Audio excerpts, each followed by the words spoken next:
அதுக்கு கொஞ்சம் புளி, ஒரு எலுமிச்சம்பழம் சைஸுக்கு புளி ஊற வச்சுட்டேன். இப்போ வந்து கருவேப்பிலை அரைச்சிக்க போகிறேன். ஒரு பிடி அளவுக்கு கருவேப்பிலை,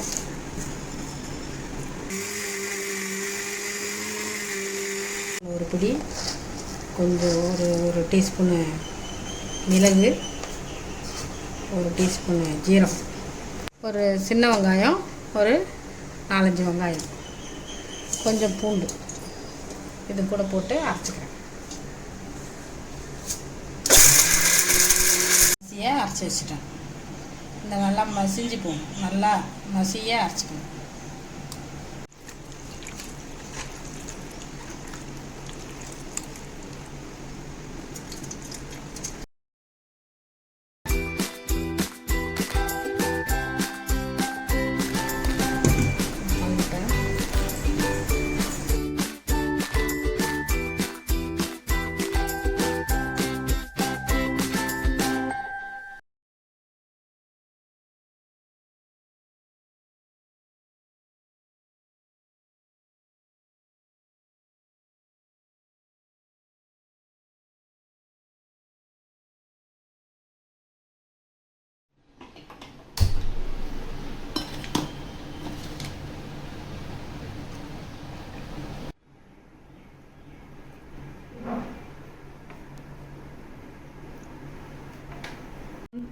வெந்தயம்,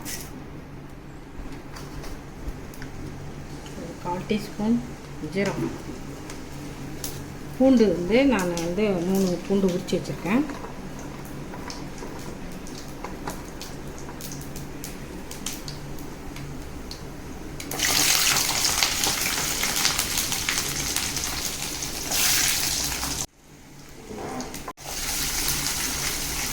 அதனால் நான் ஒரு பெரிய வெங்காயம் போட்டுருக்கேன். நீங்கள் சொல்கிறேன்.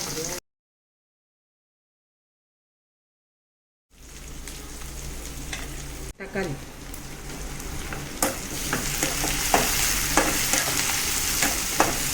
ஸ்டவ்வை வந்து ஃபுல் ஃப்ளேமில் வச்சு வதக்கிக்கிறேன். நான்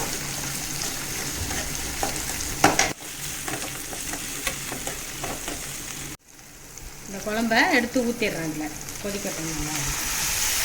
உங்களுக்கு தேவைன்னா 2 கத்திரிக்காய் கூட போட்டுக்கலாம். இது கூட இப்போ எனக்கு கத்திரிக்காய் இல்லை, அதனால் நான் வெறும் குழம்பு வச்சுக்கிறேன்.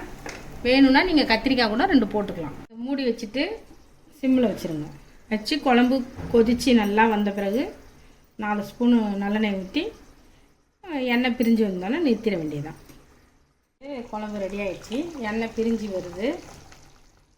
இது எங்கேயாவது வெளியில் போயிட்டு வந்தோம்னா உடம்பு வலியும் கேட்கும். மிளகு ஜீரகம்லாம் சேர்த்துருக்கிறதுனால முடி கொட்டாமல் இருக்கிறதுக்கும் நல்லாயிருக்கும். கருவேப்பிலை கண்ணுக்கும் நல்லது. இது ட்ரை பண்ணி பாருங்கள்.